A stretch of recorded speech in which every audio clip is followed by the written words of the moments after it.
Hi, வணக்கம் மக்களே. பசி வந்து மனிதருக்கு மட்டும் கிடையாது, எல்லா உயிருக்கும் தான் அப்படின்றத உணர்த்தும் இந்த வீடியோ. என்னென்னா பாருங்கள், கொக்கு வந்து ஆக்சுவலாக சத்தம் போட்டாவே பறந்து போயிடும். ஆனால் நெல் அறுத்துட்டு இருக்காங்க, அந்த மிஷின் முன்னாடி அறுத்துட்டு போயிட்டுருக்காங்க. அதுக்கு முன்னாடியே கொஞ்சம் ஒரு துளி கூட பயம் இல்லாமல் அது அவங்க வந்து அந்த நெல்லை சிந்துது இல்லையா, அந்த நெல்லை பொறுத்து சாப்பிட எவ்வளோ ஒரு ஆர்வமாக பொறுத்து சாப்பிட்டுட்டு இருக்காங்க.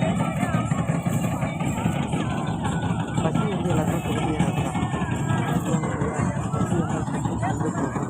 அந்த மாதிரி இந்த கொக்குகளுக்கும் வந்து பசி ஒரு கொடுமையால் சத்தம் கூட ஒரு பொருட்படுத்தாமல் வண்டிக்கு பின்னாடியே போயிட்டுருக்காங்க.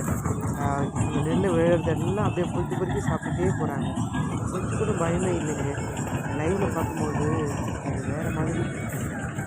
என்ன சொல்கிறது, அந்த நெல்லெல்லாம் அறுத்து அப்படியே அந்த கொக்குக்கே போட்டுடலாமா எல்லாத்துக்கும் அப்படின்ற ஒரு ஃபீல் எனக்கு இருந்துச்சு. பாருங்கள் எப்படி வந்து சாப்பிட்டுட்டு போயிட்டுருக்காங்க. சேனல் பிடிச்சிருந்தா லைக் பண்ணுங்கள், சப்ஸ்கிரைப் பண்ணுங்கள், ஷேர் பண்ணுங்கள். Thank you so much.